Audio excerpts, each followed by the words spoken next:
HIMS and Hers Health has been one of the fastest growing healthcare companies, but is the stock still a buy in 2025?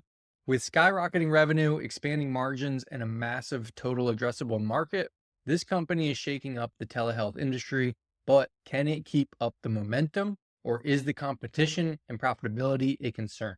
Today, we're breaking down HIMS stock, its financials, growth potential, risks, and valuation to see if it's a hidden gem or overhyped. Let's get into it. Hims and Hers Health is one of the fastest growing telehealth companies out there.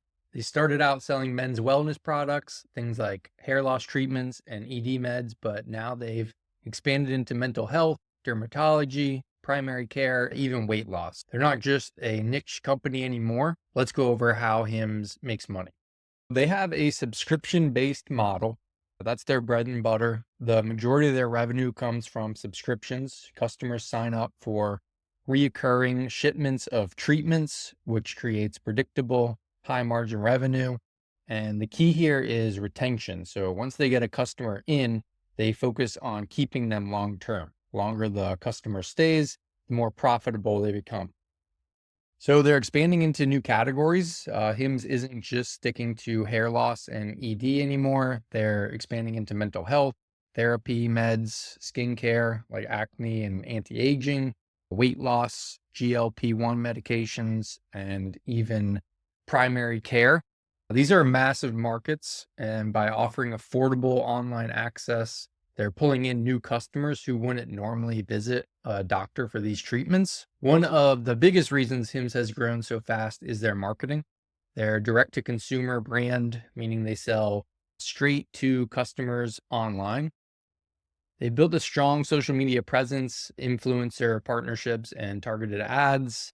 They make their products feel accessible. This is a big deal in healthcare. There are a lot of brands still feel outdated.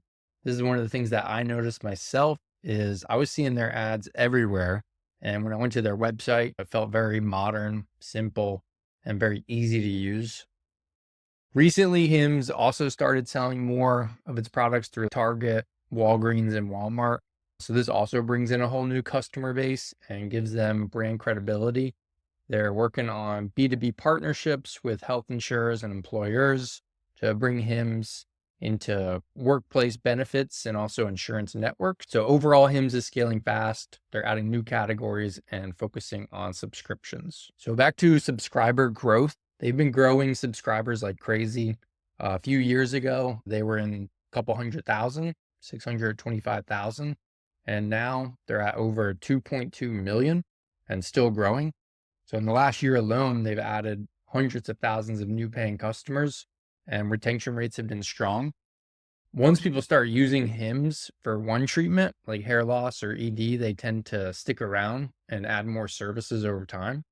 So looking ahead, analysts are estimating double-digit subscriber growth over the next few years, especially as they expand into weight loss and mental health. If they keep growing at this pace, they could easily double their subscribers. The Hims and Hers CEO, Andrew Dudum, has expressed confidence in reaching 10 million subscribers within the next 5 to 6 years. They've grown revenue at over 50% year over year, which is insane for a healthcare company.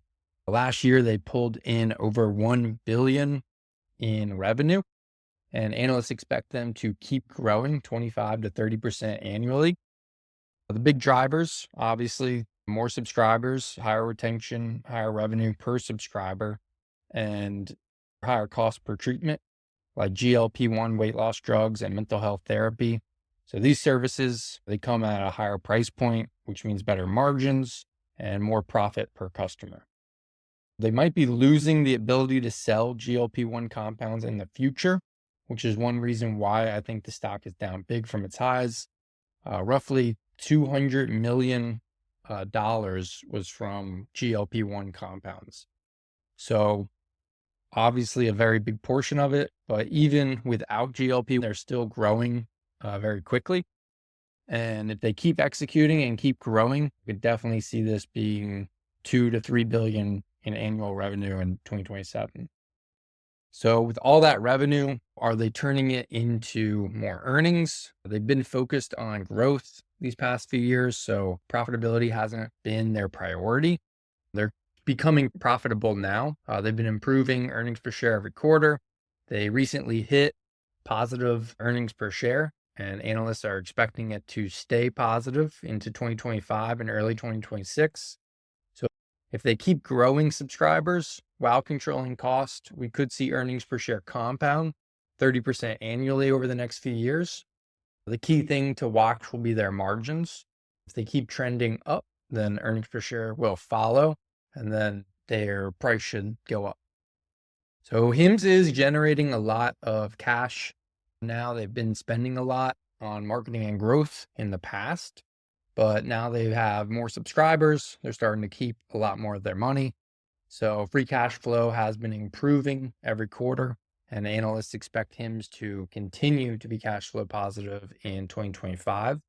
That means they'll have extra cash to invest in new products or buy back shares or however they see fit. HIMS has been issuing shares to raise money, which helps fund growth, but also dilutes existing shareholders, meaning your slice of the pie is getting a little bit smaller. In general, I would say dilution would hurt long-term returns, especially if the company isn't using the money wisely. The good news so far is that HIMS has put the cash to work. They have been expanding into new categories, growing subscribers, improving margins. So if that investment leads to higher profits, then the dilution is worth it. That said, I prefer companies that buy back shares when the stock is undervalued because it increases your earnings per share and your shareholder value over time. So I'd love to see them shift from issuing shares to buying them back at lower prices. Right now, HIMS has a high PE ratio. It's around 61. It's not the highest it's been. Not too long ago, it was at 127, which makes some investors nervous. So it's trading at a premium compared to the other healthcare companies out there, but that's because they have such high growth potential. And typically these high growth stocks will trade at high price to earnings and look expensive, but it takes into account that the growth. So if they're growing revenue at 25 to 30% annually, expanding margins and moving towards strong profitability, and they keep executing that year after year, then the earnings will compound and skyrocket up with the stock. And then that high PE will come down and it'll start to look more reasonable. So while it's not cheap right now, I don't think it's crazy given the growth potential. So if they continue scaling at this pace, today's price could end up looking like a bargain in the future. So I have them plugged in here for a discount cash flow analysis. I have a earnings per share growth rate of 30, a earnings per share multiple of 35, desired return of 15% would mean we'd be buying it at 34. So from today's price, based on these assumptions, it would be a 16% return. I think that 30% could be on the high end. I'm not saying it's not possible, but this is saying it's 30% every single year. So I think you could see 40% this next year, 30%, 25%, 20. So I'm not sure, if it's reasonable or if you're looking at more of like a 20% over that time. As it slows down in growth, your earnings per share multiple should go even lower. So based on this assumption, I'm assuming it's going to grow 30% every year and also have that potential to continue growing out into the future. If it slowed down to 5%, this multiple might drop to 20 or even lower. So that's something to keep in mind, especially when you're looking out 5 years in the future, where you think this stock's going to be. Some other risks that you want to watch out for are going to be the regulatory scrutiny. So telehealth laws and rules around the compounding medications are changing. That's the GLP-1.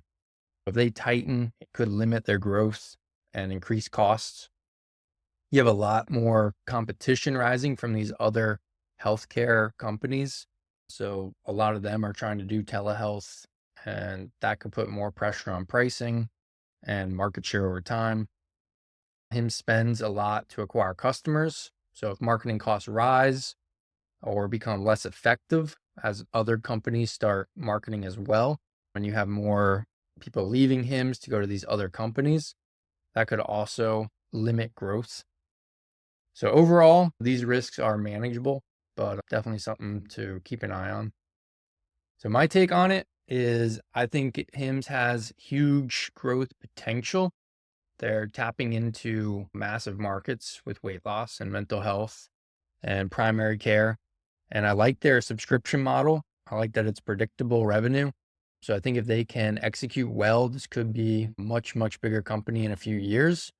That said, there are real risks. They need to keep customer acquisition costs under control, navigate these new regulations, and also fend off a lot of this new competition.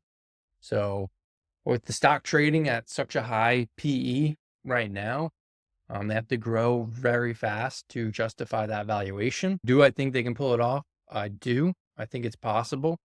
If they keep expanding and improving profitability, then I think today's price will be very cheap. But if growth slows, then obviously this price won't be very cheap. But if you look at revenue, it's growing at 69%, 67%. Revenue is growing extremely fast. Free cash flow is growing extremely fast. Subscribers are growing. I think this is really what you want to keep an eye on, this subscriber growth. But it's growing very fast, and analysts are saying it will keep growing. And I would have to agree. So I think overall, I think it's a good company, and I think it's going to continue growing. So if you like that video, subscribe, like, and leave a comment. Thanks.